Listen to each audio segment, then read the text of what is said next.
ਸਤਿ ਸ਼੍ਰੀ ਅਕਾਲ। ਸਵਾਗਤ ਹੈ ਸਾਰੇ ਹੀ ਦਰਸ਼ਕਾਂ ਦਾ। ਪੰਜਾਬ ਇਸ ਵੇਲੇ ਵੇਖ ਰਹੇ ਹੋ ਤੁਸੀਂ ਤੇ ਮੈਂ ਹਾਂ ਗਗਨਦੀਪ ਸਿੰਘ ਲੈ ਕੇ ਹਾਜ਼ਰ ਹਾਂ ਪੰਜਾਬੀ ਅਤੇ ਨਾਲ ਜੁੜੀਆਂ ਖਾਸ ਖਬਰਾਂ। ਸਭ ਤੋਂ ਪਹਿਲਾਂ ਸਿੱਧਾ ਰੁਖ ਕਿਸਾਨੀ ਅੰਦੋਲਨ ਦੇ ਵੱਲ ਕਰਾਂਗੇ। ਦਿੱਲੀ ਦੀਆਂ ਵਰੂਹਾਂ ਦੇ ਉੱਤੇ ਡਟੇ ਬੈਠੇ ਕਿਸਾਨਾਂ ਨੂੰ ਅੱਜ 100ਵਾਂ ਦਿਨ ਹੋ ਗਿਆ। ਲਗਾਤਾਰ 100 ਦਿਨਾਂ ਤੋਂ ਚੱਲ ਰਹੇ ਇਸ ਅੰਦੋਲਨ ਦੇ ਵਿੱਚ ਕਈ ਤਰ੍ਹਾਂ ਦੇ ਮੌਸਮ ਕਿਸਾਨਾਂ ਨੇ ਆਪਣੇ ਪਿੰਡੇ ਦੇ ਉੱਤੇ ਹੰਢਾਏ ਨੇ ਤੇ 100ਵੇਂ ਦਿਨ ਤੋਂ ਬਾਅਦ ਕਿਸਾਨਾਂ ਦੇ ਵੱਲੋਂ ਐਲਾਨ ਕੀਤਾ ਗਿਆ ਸੀ ਕਿ ਕੁੰਡਲੀ ਮਾਨੇਸਰ ਅਤੇ ਪਲਵਲ ਰੋਡ ਨੂੰ ਉਹਨਾਂ ਦੇ ਵੱਲੋਂ 5 ਘੰਟੇ ਦੇ ਲਈ ਜਾਮ ਕੀਤਾ ਜਾਣਾ। 11 ਵਜੇ ਤੋਂ 4 ਵਜੇ ਤੱਕ ਜਿਹੜਾ ਇਹ ਜਾਮ ਹੋਣਾ ਸੀ, ਜਿਸ ਨੂੰ ਕਿ ਭਰਮਾ ਹੁੰਗਾਰਾ ਮਿਲਿਆ ਹੈ। ਵੱਡਾ ਇਕੱਠ ਕੁੰਡਲੀ ਮਾਨੇਸਰ ਪਲਵਲ ਰੋਡ ਦੇ ਉੱਤੇ ਕਿਸਾਨਾਂ ਦਾ ਵੇਖਣ ਨੂੰ ਮਿਲਿਆ ਹੈ। ਕੜਾਕੇ ਦੀ ਧੁੱਪ ਦੇ ਵਿੱਚ ਵੀ ਕਿਸਾਨ ਲਗਾਤਾਰ ਡਟੇ ਰਹੇ ਨੇ ਤੇ ਕਿਸਾਨਾਂ ਦੇ ਵੱਲੋਂ 5 ਘੰਟੇ ਤੱਕ ਦੇ ਲਈ ਕੁੰਡਲੀ ਮਾਨੇਸਰ ਪਲਵਲ ਰੋਡ ਨੂੰ ਜਾਮ ਰੱਖਿਆ ਗਿਆ ਤੇ ਕਿਸਾਨਾਂ ਦੇ ਵੱਲੋਂ ਕਿਹਾ ਗਿਆ ਕਿ ਆਉਣ ਵਾਲੇ ਦਿਨਾਂ ਦੇ ਵਿੱਚ ਹੋਰ ਤਿੱਖੇ ਐਲਾਨ ਉਹਨਾਂ ਦੇ ਵੱਲੋਂ ਕੀਤੇ ਜਾ ਸਕਦੇ ਨੇ। ਐਮਐਸਪੀ ਦੀ ਗਰੰਟੀ ਨਹੀਂ ਦੇ ਰਹੀ। ਝੋਨਾ ਸੀ ਯੂਪੀ ਤੋਂ ਆਏ, ਹਰਦੋਈ ਤੋਂ ਆਏ ਆ। ਕਣਕ 1400 ਨੂੰ ਵਿਕ ਰਹੀ ਹੈ, ਝੋਨਾ 1000 ਨੂੰ ਵਿਕ ਰਿਹਾ, ਮੱਕਾ 800 ਨੂੰ ਵਿਕ ਰਿਹਾ। ਕਿਸਾਨਾਂ ਦੀ ਬੁਰੀ ਹਾਲਾਤ ਹੈ। ਸਰਕਾਰ ਸੁਣ ਨਹੀਂ ਰਹੀ, ਸਰਕਾਰ ਗੁੰਮਰਾਹ ਹੋ ਰਹੀ ਹੈ। ਸਰਕਾਰ ਕਹਿੰਦੀ ਕਿਸਾਨ ਗੁੰਮਰਾਹ ਹੋ ਰਹੇ। ਅਸੀਂ ਕਹਿੰਦੇ ਵੀ ਸਰਕਾਰ ਨੂੰ ਕੁਝ ਅੰਦਰ ਬੈਠੀ ਸ਼ਾਇਦ ਪਾਰਟੀ ਵਾਲੇ ਇਹਨਾਂ ਨੂੰ ਹਰਾਉਣ ਦੀ ਕੋਸ਼ਿਸ਼ ਕਰ ਰਹੇ ਨੇ, ਸਰਕਾਰ ਨੂੰ ਗੁੰਮਰਾਹ ਕਰ ਰਹੇ ਨੇ ਵੀ ਇਹ ਤਾਂ ਕੁਛ ਵੀ ਨਹੀਂ ਹੈ ਉਹ, ਜਦ ਕਿ ਸਾਰਾ ਭਾਰਤ ਦਾ ਕਿਸਾਨ ਹੈ ਇਸ ਵੇਲੇ ਤਰਾਸਦੀ 'ਚ ਹੈ। ਰੋਡ ਜਾਮ ਅਸੀਂ ਰੋਸ ਕਰ ਰਹੇ, ਅਸੀਂ ਕੀ ਕਰੀਏ? ਅਸੀਂ ਰੋਸ ਕਰ ਰਹੇ ਹਾਂ। ਰੋਸ ਵਜੋਂ ਅਸੀਂ ਕੋਈ ਸ਼ੌਂਕ ਥੋੜਾ ਸਾਨੂੰ, ਅਸੀਂ ਕੋਈ ਖਾਲੀ ਥੋੜੇ, ਸਾਡੇ ਘਰ ਬਾਰ ਨੇ, ਸਾਡਾ ਪਰਿਵਾਰ ਹੈ, ਬਾਲ ਬੱਚੇ ਸਭ ਕੁਛ ਹੈ। ਅਸੀਂ ਮਜਬੂਰੀ ਨਾਲ ਬੈਠੇ, ਸਾਡੇ ਤੇ ਕਰਜ਼ੇ ਚੜ ਰਹੇ ਨੇ। ਇਹ ਉਦਯੋਗਾਂ ਦਾ ਤਾਂ 9-10 ਲੱਖ ਕਰੋੜ ਮਾਫ ਕਰ ਰਹੇ, ਕਿਸਾਨਾਂ ਦਾ ਇਹ ਕੀ ਕਰ ਰਹੇ? ਕਰਜ਼ੇ ਨੇ ਉੱਪਰ ਚੜਾ ਰਹੇ ਨੇ, ਕਿਸਾਨਾਂ ਨੂੰ ਤਾਂ ਹੋਰ ਕਰਜ਼ਾ ਦੇ ਰਹੇ ਨੇ, ਕਿਸਾਨਾਂ ਦੇ ਉੱਪਰ ਹੋਰ ਕਰਜ਼ਾ ਚੜੇ। ਉਧਰ ਫੂਡ ਕਾਰਪੋਰੇਸ਼ਨ ਆਫ ਇੰਡੀਆ ਦਾ ਨਵਾਂ ਫਰਮਾਨ ਜਾਰੀ ਹੋਇਆ। ਫੂਡ ਕਾਰਪੋਰੇਸ਼ਨ ਆਫ ਇੰਡੀਆ ਦੇ ਇਸ ਫਰਮਾਨ ਦੇ ਵਿੱਚ ਕਿਹਾ ਗਿਆ ਹੈ ਕਿ ਫਸਲਾਂ ਦੀ ਰਾਸ਼ੀ ਹੁਣ ਕਿਸਾਨਾਂ ਦੇ ਖਾਤਿਆਂ ਦੇ ਵਿੱਚ ਸਿੱਧੀ ਆਇਆ ਕਰੇਗੀ ਤੇ ਇਸ ਨੂੰ ਲੈ ਕੇ ਹੁਣ ਆੜਤੀਆ ਭਾਈਚਾਰੇ ਦੇ ਵਿੱਚ ਰੋਸ ਦਾ ਮਾਹੌਲ ਹੈ। ਆੜਤੀਆਂ ਦਾ ਕਹਿਣਾ ਹੈ ਕਿ ਕਿਸਾਨਾਂ ਅਤੇ ਆੜਤੀਆਂ ਦੇ ਵਿਚਲੇ ਰਿਸ਼ਤੇ ਨੂੰ ਖਤਮ ਕਰਨ ਦੇ ਲਈ ਇਹ ਨਵਾਂ ਰਾਹ ਸਰਕਾਰ ਦੇ ਵੱਲੋਂ ਲੱਭਿਆ ਗਿਆ ਹੈ। ਉਹਨਾਂ ਦਾ ਕਹਿਣਾ ਹੈ ਕਿ ਇਸ ਤਰ੍ਹਾਂ ਜੇਕਰ ਹੋਇਆ ਤਾਂ ਵੱਡੀ ਬੇਰੁਜ਼ਗਾਰੀ ਪੈਦਾ ਹੋਏਗੀ।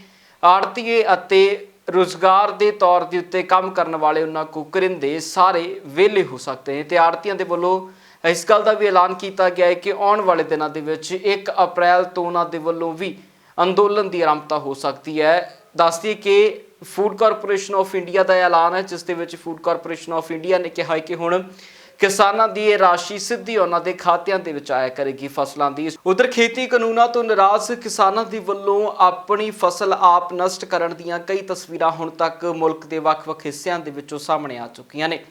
ਹੋਰ ਤਸਵੀਰਾਂ ਨੇ ਕਰਨਾਲ ਦੇ ਵਿੱਚੋਂ ਵੀ ਇਹ ਤਸਵੀਰਾਂ ਸਾਹਮਣੇ ਆਈਆਂ ਨੇ, ਜਿੱਥੇ ਕਿਸਾਨਾਂ ਦੇ ਵੱਲੋਂ ਆਪਣੇ ਹੱਥੀਂ ਆਪਣੀ ਫਸਲ ਨਸ਼ਟ ਕੀਤੀ ਗਈ ਹੈ। ਅਜਿਹੀਆਂ ਤਸਵੀਰਾਂ ਦੇ ਦੌਰਾਨ ਹਰ ਕੋਈ ਭਾਵੁਕ ਹੋ ਜਾਂਦਾ ਹੈ, ਕਿਉਂਕਿ ਪੁੱਤਾਂ ਅਤੇ ਧੀਆਂ ਦੇ ਵਾਂਗ ਆਪਣੀ ਫਸਲ ਨੂੰ ਕਿਸਾਨ ਪਾਲਦਾ ਹੈ। ਜਦੋਂ ਆਪਣੀ ਪਲੀ ਹੋਈ ਫਸਲ ਦੇ ਉੱਤੇ ਟਰੈਕਟਰ ਕਿਸੇ ਕਿਸਾਨ ਦੇ ਵੱਲੋਂ ਚਲਾਇਆ ਜਾਂਦਾ ਹੈ ਤਾਂ ਉਸ ਦੀਆਂ ਭਾਵਨਾਵਾਂ ਨੂੰ ਸਮਝਣਾ ਬਹੁਤ ਮੁਸ਼ਕਿਲ ਹੋ ਜਾਂਦਾ ਹੈ। ਕਿਸਾਨ ਦੇ ਵੱਲੋਂ ਰੋਂਦੇ ਹੋਏ ਆਪਣੀ ਫਸਲ ਆਪਣੇ ਹੱਥੀਂ ਨਸ਼ਟ ਕੀਤੀ ਗਈ ਹੈ। ਕਿ ਕੁਝ ਇਸ ਮੌਕੇ ਦੇ ਉੱਤੇ ਕਿਸਾਨ ਦਾ ਕਹਿਣਾ ਸੀ, ਉਹ ਸੁਣਦੇ ਹਾਂ। भाई दुखी होगा कर रहे हैं नष्ट। अच्छा, हाँ। किस बात को लेकर दुखी हो? भाई 3 बिलों को देगा दुखी है। अच्छा, हाँ, और महंगाई इस कदर बढ़ गई। डीजल पेट्रोल इतना महंगा हो गया जिसकी कोई हद नहीं। ये सारा तो किसान भाई पड़े आने का, बड़े वाले बाड़ा बढ़ा लेंगे, हम क्या बढ़ा लें? हमारे तो MSP पर कोई कानून नहीं बन रहा। अगर MSP पर कानून बना, चलो भाई जब भी ऐसी बात है, मान लिया ट्रैक्टर है, ये ट्रैक्टर पर कहाँ तक बिजनेस थोड़ा ही है कुछ। अगर भाई हम भाड़ा कर इस तरह, चलो भाई भाड़ा बढ़ा देंगे कहीं, यहाँ तो यही धरती खोद नहीं इस तरह। चलो पेट्रोल को भी छोड़ो, डीजल का तो ज़्यादा प्रभावित है किसान। डीजल से ही तो हो रही खेती सारी। दुखी हो गई तो पावे आदमी अपनी फसल, अपना नुकसान जीवित तो करेगा जब दुखी होगा। मेरे को मालूम हुआ कि वहाँ पर कोई फसल नष्ट करने के लिए जा रहा है।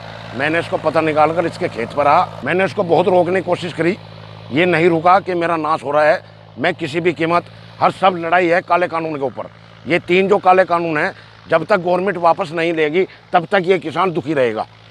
इसके किसान की भरपाई हमें गवर्नमेंट ये बताए कैसे पूरी करेंगी। ये 10 बीघे फसल नष्ट की, अबे बल्कि पहले कुछ कर चुका था, मुझको पता चला मैं कुछ अब रोक नहीं पाया मैं इसको, और ये बिल्कुल नष्ट कराए में उतार हुआ है। अब ये देखो सरकार तक हमारी आवाज़ पहुँचाओ। बहुत परेशान है किसान, जगह जगह फसल नष्ट करी जा रही है, बहुत नुकसान हो रहा है किसानों का। ਉਧਰ ਕਾਂਗਰਸ ਦੇ ਵੱਡੇ ਆਗੂਆਂ ਦੇ ਵੱਲੋਂ ਵੀ ਪ੍ਰੈਸ ਕਾਨਫਰੰਸ ਕੀਤੀ ਗਈ ਹੈ। ਵੱਡੇ ਆਗੂ ਨੇ ਪ੍ਰੈਸ ਕਾਨਫਰੰਸ ਦੇ ਦਰਮਿਆਨ ਭਾਜਪਾ ਸਰਕਾਰ ਦੇ ਉੱਤੇ ਤਿੱਖੇ ਸ਼ਬਦੀ ਵਾਰ ਕੀਤੇ ਨੇ। ਉਹਨਾਂ ਦਾ ਕਹਿਣਾ ਹੈ ਕਿ 300 ਤੋਂ ਵੱਧ ਸੀਟਾਂ ਲੈਣ ਵਾਲੀ ਸਰਕਾਰ ਨੂੰ ਆਪਣੀ ਤਾਕਤ ਦਾ ਕਮਾਂਡ ਹੋਣ ਲੱਗਿਆ। ਹੋਰ ਕੀ ਕੁਝ ਕਹਿ ਰਹੇ ਨੇ ਕਾਂग्रेस ਦੇ आगू सुनते हैं। सरकार को एक अजीब सा घमंड है कि 303 सीटें हैं, उनका कोई कुछ नहीं बिगाड़ सकता। उन्हें नहीं समझ में आता कि जिन लोगों ने उन्हें यहाँ बैठाया 303 सीटें देकर, वही लोग आज परेशान हैं, क्रोधित हैं, आंदोलित हैं और वो इंतज़ार कर रहे हैं चुनाव का कि कब चुनाव हो और इस सरकार को वापस भेजें। सरकार को जो कि इतने एक्साइज ड्यूटी 820% डीजल पर 258% पेट्रोल पर बढ़ाई है, उसको तुरंत वापस लेना चाहिए ताकि राहत उपभोक्ता को तुरंत मिल सके।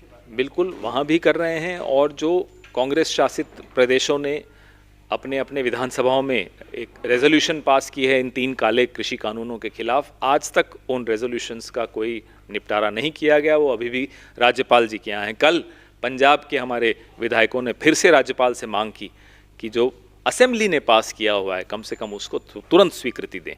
यह फेडरलिज्म पर बहुत बड़ा हमला है। आंदोलन शांतिपूर्ण आंदोलन भारत का इतिहास रहा है, उसी से भारत को स्वतंत्रता मिली है। तो पूरा भरोसा है, सत्याग्रह पर भरोसा हर हिंदुस्तानी को है। उधर दिल्ली के मुख्य मंत्री अरविंद केजरीवाल के वलों ऐलान किया गया है कि हुण आने वाले दिनों के विच दिल्ली नूं अपना सिक्ख्या बोर्ड मिलेगा। भाव कि जिस तरह पंजाब दे विच पंजाब की सिक्ख्या प्रणाली पंजाब बोर्ड के अंदर आउंदी है, उस तरह हुण दिल्ली दे विच भी दिल्ली बोर्ड सिक्ख्या के सारे कामां नूं करेगा। हुण तक दिल्ली दे कोल अपना सिक्ख्या बोर्ड नहीं सी। CBSE ਜਾਂ ਹੋਰ बोर्ड के जरिए उत्थे ਪ੍ਰੀਖਿਆਵਾਂ ਲਈਆਂ ਜਾਂਦੀਆਂ ਸੀ, पर हुण जेकर दिल्ली ਦੇ ਵਿੱਚ ਆਪਣਾ बोर्ड ਆਉਂਦਾ ਹੈ ਤਾਂ ਇਸ ਦੇ ਨਾਲ ਦਿੱਲੀ ਦੀ ਸਿੱਖਿਆ ਪ੍ਰਣਾਲੀ ਦੇ ਵਿੱਚ ਇੱਕ ਨਵੀਂ क्रांति महसूस की जाएगी। ये कहना दिल्ली के मुख्य मंत्री अरविंद केजरीवाल का। आज हम लोगों ने दिल्ली की कैबिनेट में Delhi board of school education के गठन की अप्रूवल दे दी है। दिल्ली में अलग से अब एक Delhi board of school education बनाया जाएगा। ये कोई मामूली बोर्ड शिक्षा बोर्ड नहीं है। जैसे हर राज्य का अपना एक शिक्षा बोर्ड होता है, तो ऐसा नहीं है कि अब दिल्ली में हमारी सरकार है तो हमने तय किया कि हम भी एक अपना अलग शिक्षा बोर्ड बनाएंगे। ऐसा नहीं है। ये शिक्षा बोर्ड बनाने की ज़रूरत क्यों पड़ी और इस शिक्षा बोर्ड के ज़रिए हम क्या हासिल करना चाहते हैं। पूरा देश देख रहा है कि पिछले 6 साल के अंदर दिल्ली की शिक्षा व्यवस्था के अंदर क्रांतिकारी परिवर्तन हुए हैं। मोस्टली सरकारी स्कूल तो सभी CBSE के, सरकारी स्कूल सारे CBSE के हैं और 1700 जो प्राइवेट स्कूल हैं ये भी मोस्टली CBSE के हैं। इस वर्ष 21-22 एकेडमिक ईयर में 20 से 25 सरकारी स्कूलों को हम एक साथ सारे स्कूलों को इस बोर्ड में नहीं लेके आएंगे। इस साल सबसे पहले साल में 20 से 25 सरकारी स्कूलों को इस बोर्ड में शामिल किया जाएगा। उन्हें CBSE से उनकी एफिलिएशन हटा के इस बोर्ड की एफिलिएशन दिलाई जाएगी। ये कौन से स्कूल होंगे इसका चयन हम वहाँ के प्रिंसिपल्स, टीचर्स, पेरेंट्स के साथ मिलके करेंगे। देश की कई सारी समस्याएं, अगर शिक्षा को ठीक किया जाए तो देश की कई समस्याओं का समाधान निकल सकता है। पिछले 6 साल की हमारी यात्रा काफ़ी अच्छी रही और मैं समझता हूँ कि अब ये जो अगला चरण है जिसमें इस बोर्ड का गठन किया जा रहा है, इसके ज़रिए शिक्षा के क्षेत्र में मूलचूल परिवर्तन होगा और हमारे जो बच्चे शिक्षित होकर निकलेंगे वो एक तरफ देश की बागडोर संभालने के लिए तैयार होंगे और दूसरी तरफ अपने परिवार को का पालन पोषण करने के लिए भी तैयार होंगे, अच्छे इंसान बनेंगे। उधर जलंधर प्रशासन के वलों वड्डा ऐलान किया गया है। हुण जलंधर दे विच लगातार महामारी के केसां दे विच वध रही गिनती के मद्देनज़र कर्फ्यू का ऐलान कर दिता गया।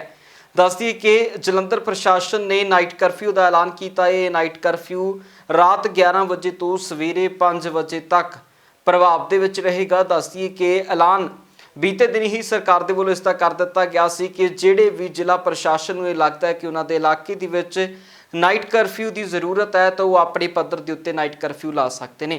तो हुण जलंधर दे विच पंजाब च नाइट कर्फ्यू लग चुकिया, जिसनूं अज ही प्रभाव के विच लिआंदा जाना है, जिसनूं लैके ऐलान जिला प्रशासन अपने पद्धर के उत्ते कर चुकिया है।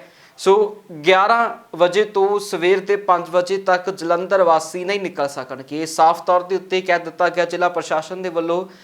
ਜੇਕਰ ਕਿਸੇ ਨੇ ਵੀ ਮੈਡੀਕਲ ਸਹੂਲਤਾਂ ਦੇ ਚੱਲਦਿਆਂ, ਮੈਡੀਕਲ ਐਮਰਜੈਂਸੀ ਦੇ ਚੱਲਦਿਆਂ ਜਾਣਾ ਹੈ ਤਾਂ ਪ੍ਰਸ਼ਾਸਨ ਨੂੰ ਦੱਸ ਕੇ ਹੀ ਕਿਤੇ ਜਾਇਆ ਜਾ ਸਕਦਾ ਹੈ, ਕਿਉਂਕਿ ਪੂਰੇ ਸ਼ਹਿਰ ਦੇ ਵਿੱਚ ਕਰਫਿਊ ਰਹੇਗਾ ਰਾਤ ਨੂੰ 11 ਵਜੇ ਤੋਂ ਸਵੇਰ ਦੇ 5 ਵਜੇ ਤੱਕ। ਸੋ ਹੁਣ ਜੇਕਰ ਤੁਸੀਂ ਰਾਤ ਨੂੰ 11 ਵਜੇ ਤੋਂ ਬਾਅਦ ਘਰ ਚੋਂ ਬਾਹਰ ਨਿਕਲਦੇ ਹੋ ਤਾਂ ਤੁਹਾਡੇ ਲਈ ਪੁਲਿਸ ਬਾਹਰ ਖੜੀ ਹੋ ਸਕਦੀ ਹੈ ਤੇ ਪੁਲਿਸ ਤੁਹਾਨੂੰ ਫਾਈਨ ਕਰ ਸਕਦੀ ਹੈ, ਤੁਹਾਡਾ ਚਲਾਨ ਹੋ ਸਕਦਾ ਹੈ। ਸੋ ਇਸ ਕਰਕੇ ਕਰਫਿਊ ਦੇ ਦਰਮਿਆਨ ਘਰਾਂ ਦੇ ਵਿੱਚ ਰਿਹਾ ਜਾਵੇ। ਪੰਜਾਬ ਇਸ ਵੇਲੇ ਦੇ ਵਿੱਚ ਫਿਲਹਾਲ ਲਈ ਇੰਨਾ ਹੀ। ਫਿਰ ਮੁੜ ਹਾਜ਼ਰ ਹੁੰਦੇ ਹਾਂ ਨਵੀਆਂ ਤੇ ਤਾਜ਼ਾ ਅਪਡੇਟਸ ਦੇ ਨਾਲ। ਤਦ ਤੱਕ ਲਈ ਮੈਨੂੰ ਦਿਓ ਇਜਾਜ਼ਤ। ਬਹੁਤ ਬਹੁਤ ਧੰਨਵਾਦ।